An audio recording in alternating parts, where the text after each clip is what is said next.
Right, so we're just going to open up PyCharm.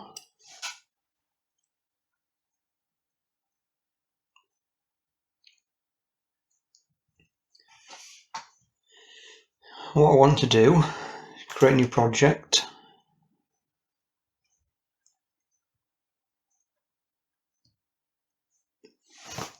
And I can call it something like Python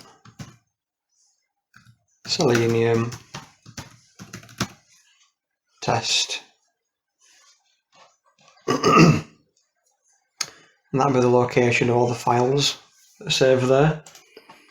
So what we want to do is now we want to create it in a virtual environment, because everything that we add will be like a sandbox. It'll all be in one directory, and you can just move it to different computers.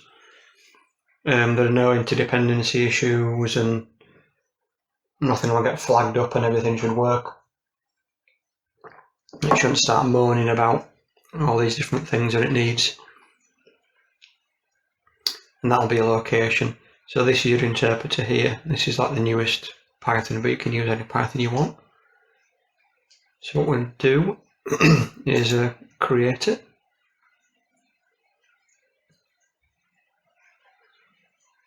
So now it's just setting everything up, preparing the workspace, indexing everything, just a bit of housekeeping. Now it's creating all the virtual environment files. There's quite a few files that it needs to create. If you go in the little directory called venv, where you saw on the previous screen, you can actually see quite a few little files. A lot of these are from the pip package, which I'll explain later. You can use pip on the command line to download your packages, but we're going to do it in PyCharm, which is the purpose of this video. It's so much easier. So we'll get rid of this, because you don't need that. So what we need to do is, the first thing is to install Selenium before we start doing any other actual coding.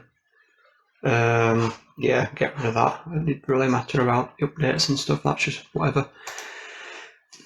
So what we need to do is go to settings, and we need to go to where the interpreter is, and we can add all the files in there. So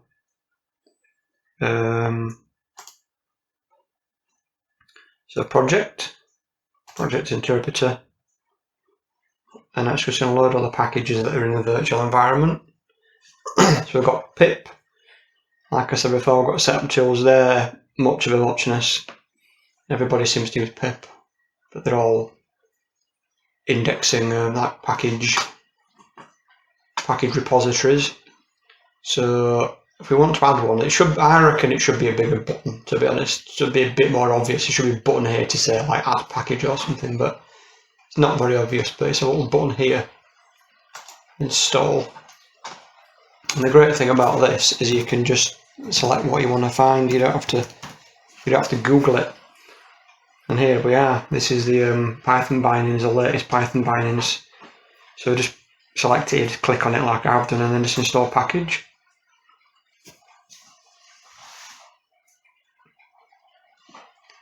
You can see it's installed in here.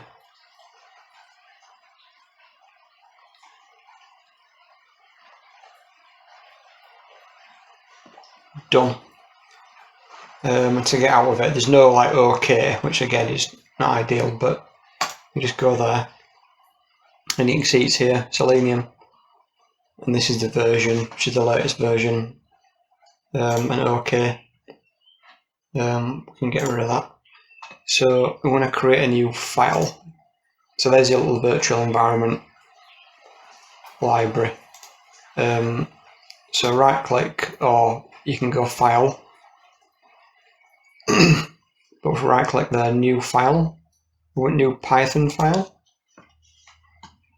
and we'll just call it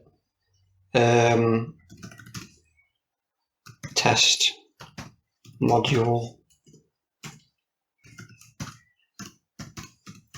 YouTube